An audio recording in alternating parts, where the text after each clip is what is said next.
This episode of Jaffa Kree is brought to you by Stargate Podcast. Stargate Podcast is dedicated to the Stargate franchise, such as Stargate SG-1, Atlantis, and Universe.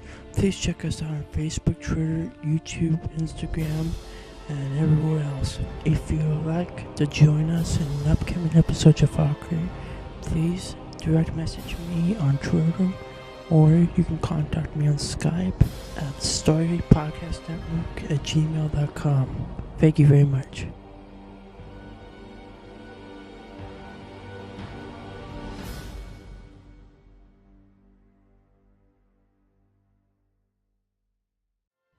Hi, I'm Christopher Judge, and I'm very excited to tell you about the launch of the new Stargate Command, September 20th. Sign up now, go to stargatecommand.co. Okay, what are you waiting for? Go.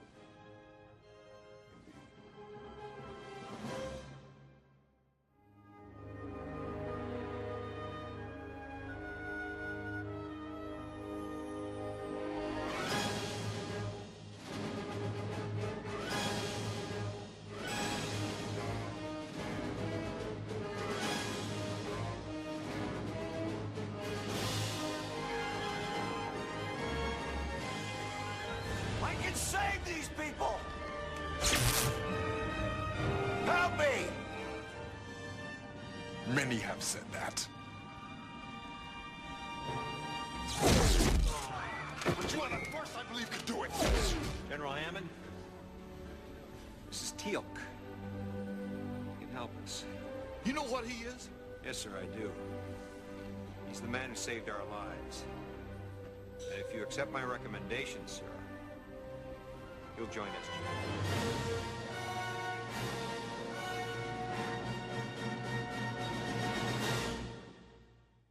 Welcome to the third episode of Jaffa Kree. I'm your host, Seth Daniel Stewart, and before we begin this episode, I have another announcement that I would like to make. First of all, we have changed our name from Stargate Podcast Network to just Stargate Podcast, because we are not a network just yet, because basically our website, Stargate Podcast, is still under construction at the moment. That's why. Anyways, so yeah, tonight on Jaffa Kree, we're going to be talking about the gliders, and we're going to be also talking about the chevrons inside the Stargate, and we're also going to be talking about Area 51 that's been heavily mentioned in a few episodes in the Stargate franchise. We're going to be first talking about Area 51. It was in a Season 2 episode called Touchstone. They traveled to Area 51 to check the status of the second Stargate and 24-hour guard after finding evidence that it was recently been used to steal the Touchstone. And upon their arrival, they discovered that the gate was fake and was made out of plastic. I'm gonna play a clip of SG-1 arriving at Area 51. It's probably one of my best scenes that I've seen in Stargate SG-1 Season 2. Colonel O'Neill, Major Reynolds, NID. Welcome to Area 51. Yeah, nice to meet you. This is Captain Carter, Dr. Jackson, and Teal'c. Gentlemen, ma'am, I can't tell you what an honor it is to meet you. You guys are a bit of a legend around here. Oh, well, thanks. We're hoping to meet with Colonel Mayborn. He's been paged, sir. I'm sure if you'll come inside, he'll find you there. So you obviously know who we are. Of course, sir. If it wasn't for you and the other SG teams, we'd be out of business here. Follow me, please. To your left is medical research. They're focusing on the potential new cure for Alzheimer's that SG-5 brought back. The other side is geology, space metallurgy, and artifact study. That's where they're poring over your notes on that Heliopolis place, Dr. Jackson. Meaning of life stuff. I love that. Dr. Dobson to room 483. Dr. Dobson.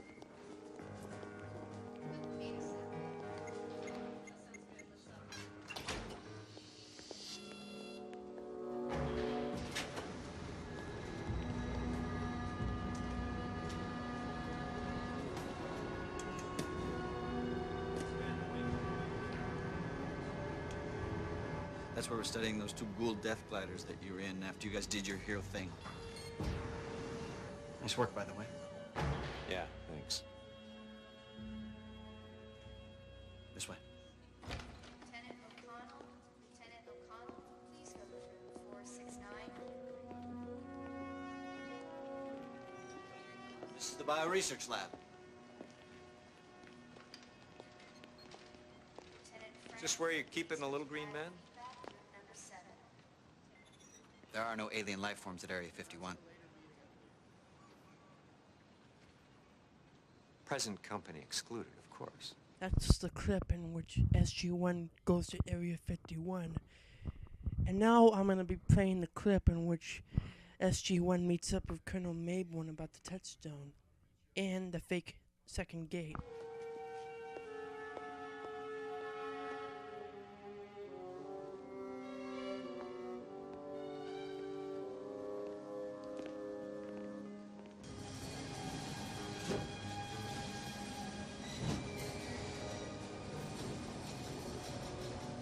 There it is. Happy now, Colonel? Carter?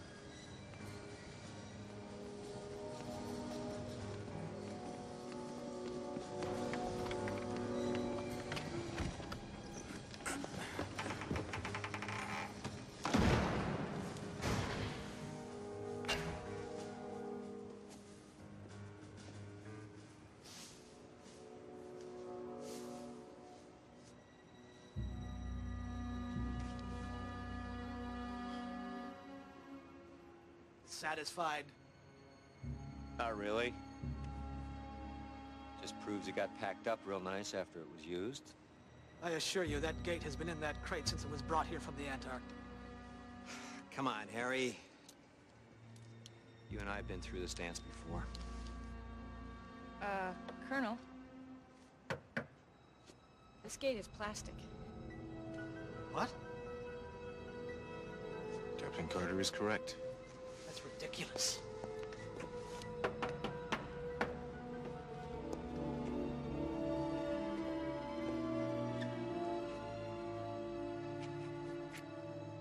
That's the gate that was brought back from the Antarctic.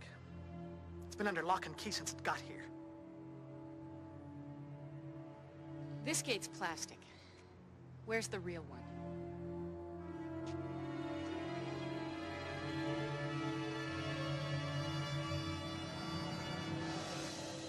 So, what the hell happened to the Stargate? It's obviously been moved. So it can be fired up without raising eyebrows? That's highly speculative. I don't know who's giving you orders, Mayborn. But they had better come from where the air is real thin. Is that a threat, Colonel? You tell me the punishment for losing a Stargate. That presumes there was no authorization to move the Stargate. So who authorized it?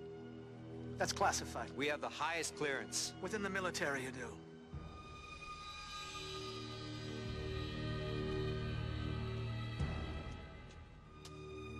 Are you telling me this is a civilian operation? Gentlemen, Colonel O'Neill and his people need an escort back to their vehicle. Who's pulling the strings, Mayborn? Take a piece of advice, Jack. Let this one drop. Drop it! Please. Don't make these gentlemen have to get disrespectful.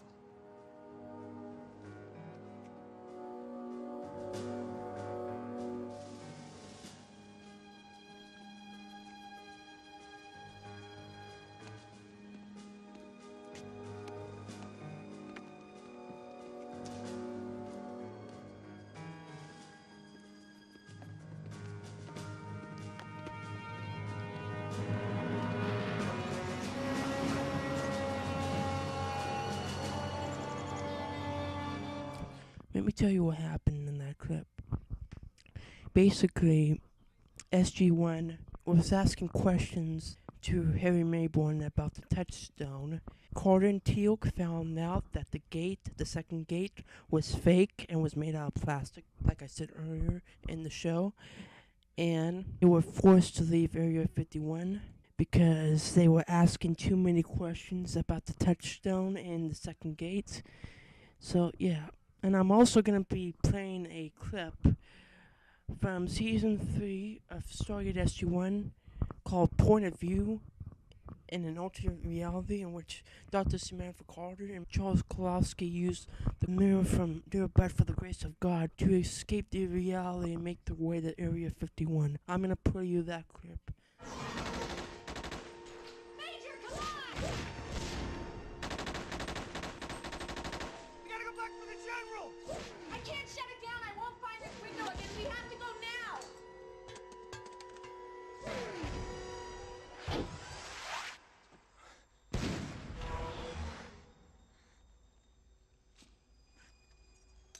You sure this is the right one to go to? Anywhere's better than the alternative. Guess we'll see about that.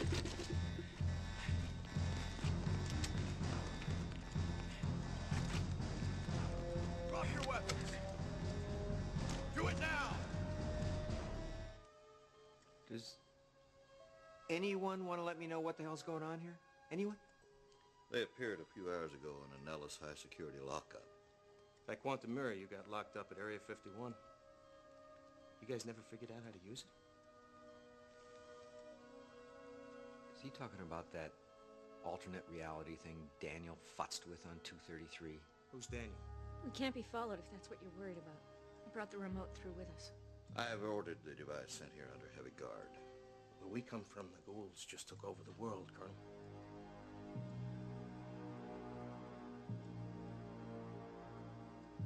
Look, I've told you this. Now let me talk to someone from the SGA. SGA?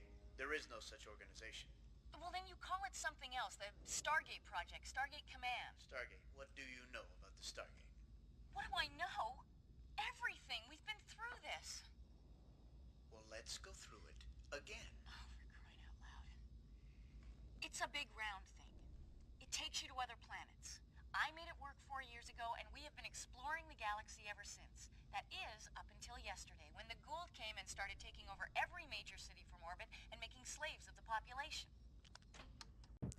In that clip, Dr. Samantha Carter and Charles Kowalski used the mirror to go to an alternate Area 51 where they were captured and they were questioned. And one of them questioned was Samantha Carter.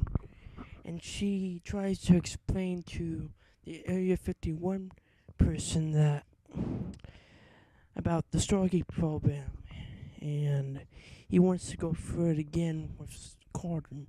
So, yeah. So that's it for Area 51. Now we're going to be talking about the death gliders that the Galoods use in Stargate SG-1. So basically, a death glider is a two-seat fighter craft designed for combat in space and the atmosphere.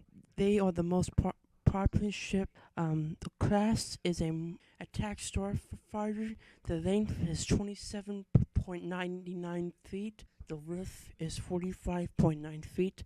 The height and the depth is 14.76 feet. The maximum speed is 12,000 kilometers per hour.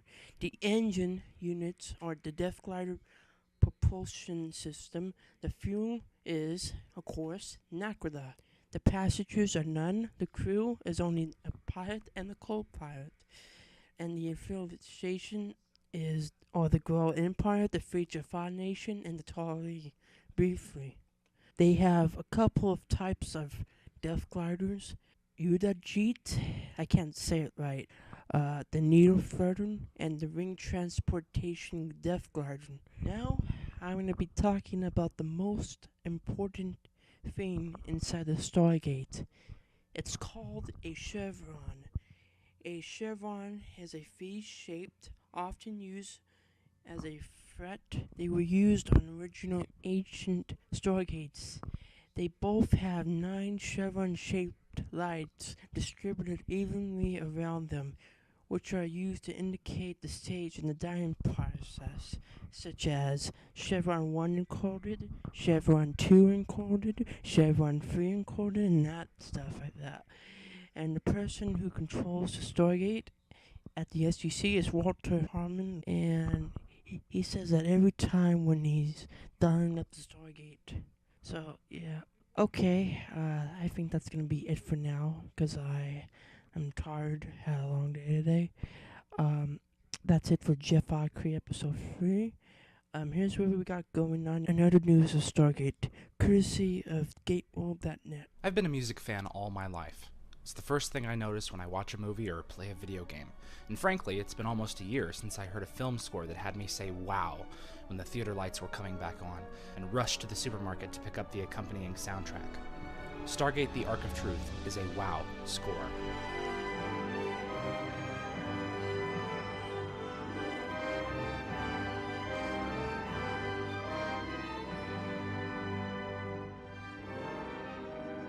Now, some fans have argued that David Arnold's original theme placed at the beginning of this film is out of place, but I have to disagree. I don't think it could be more in place, particularly since this DVD was meant to be the biggest Stargate experience since the original film. Harking back to the theatrical feature is very appropriate, and what was an unexpected delight was hearing Ra's theme replaced by the Ori movement, and quite expertly achieved.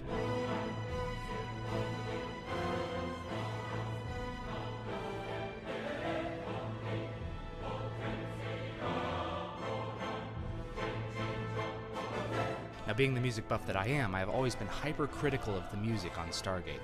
In many crucial episodes, I felt it wasn't given enough attention, always pushed behind loads of sound effects, and I've often wished that the budget would be extensive enough to allow Joel a real-life orchestra. While I'm wishing, I'd also like to have heard a choir.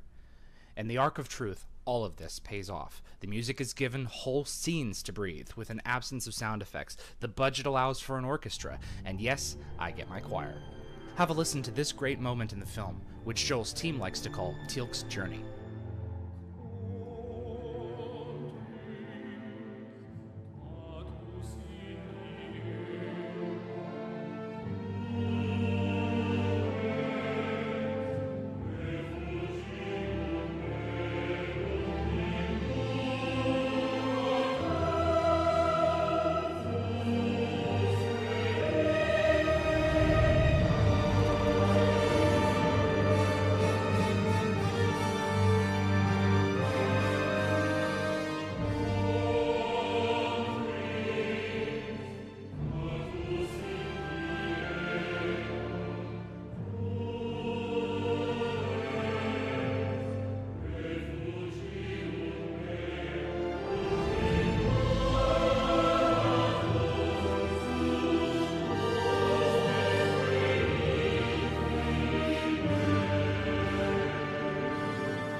Season 9 brought many changes to the SG-1 universe, particularly the addition of new cast members.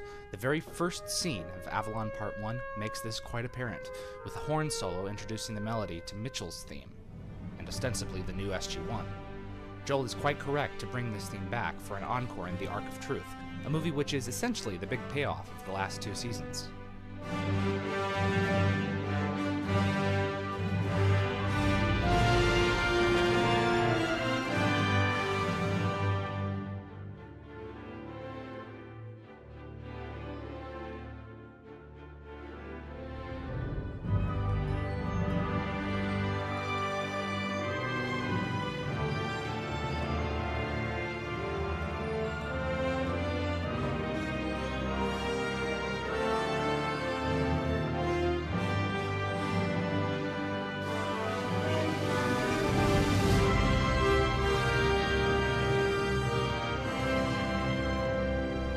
But let's not ignore 8 years of music in the process.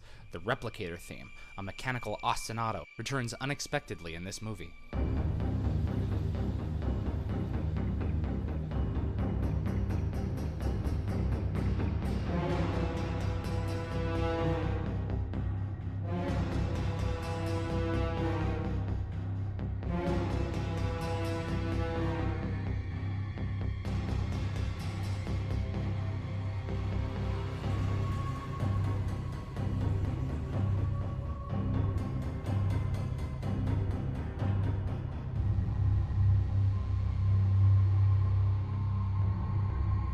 This theme is not the only one to change shape. Melodies identifying the Ancients return for this feature, and they evolve as well.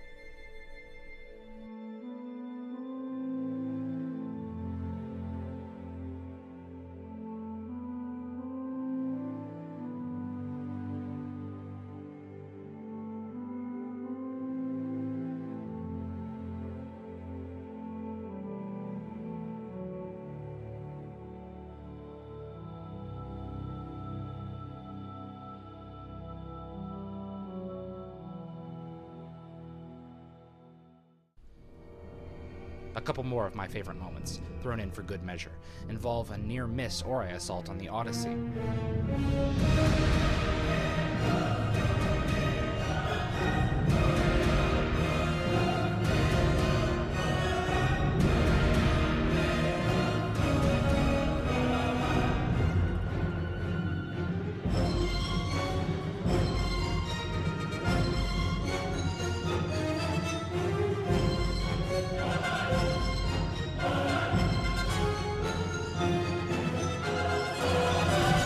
Every composer has his strengths and weaknesses.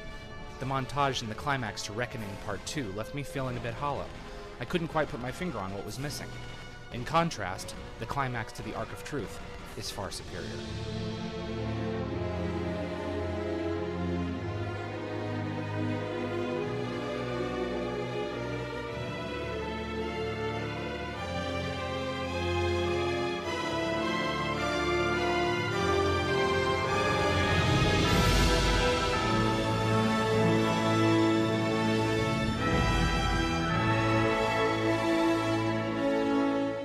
This moment in particular tells my brain that this really is a movie on the scale of a feature. It deserves no less.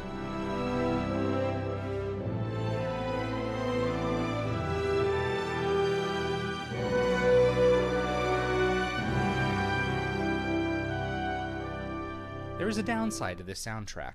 The film is filled with wall-to-wall music, so much that not everything made it to the CD.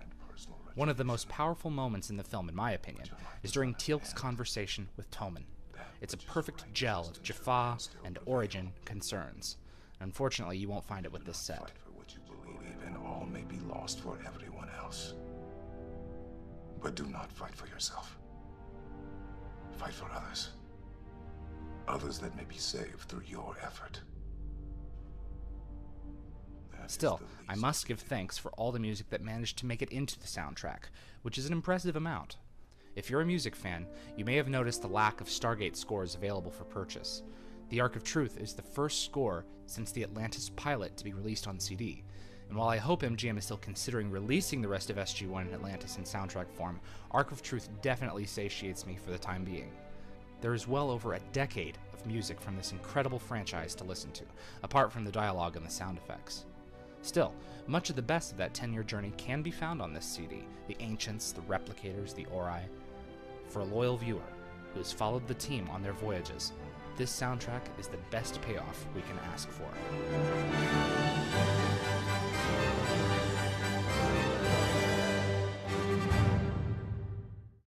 So yeah, that's it for Jaffa Kree. I would like to thank you all for watching the third episode of Jaffa Kree. If you have any questions regarding this podcast, or if you have any thoughts on this episode, please go to Facebook or YouTube to watch this podcast episode when it's uploaded. Okay? And if you would like to be a guest on an upcoming episode of Jaffa Kree, please direct message me on Twitter at Podcast Stargate, or if you would like to add me on Skype, that's Stargate Podcast Network at gmail.com. Thank you all for watching. I'll see you on the next episode.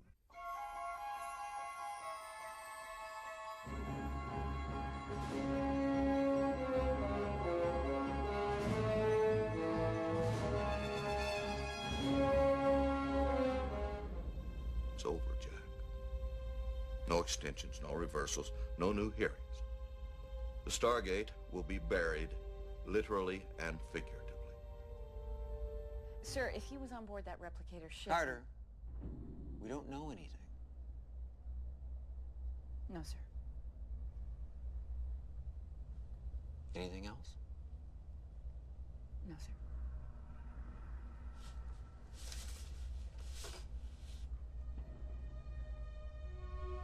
It's another everyday mission to save the galaxy, sir. Indeed.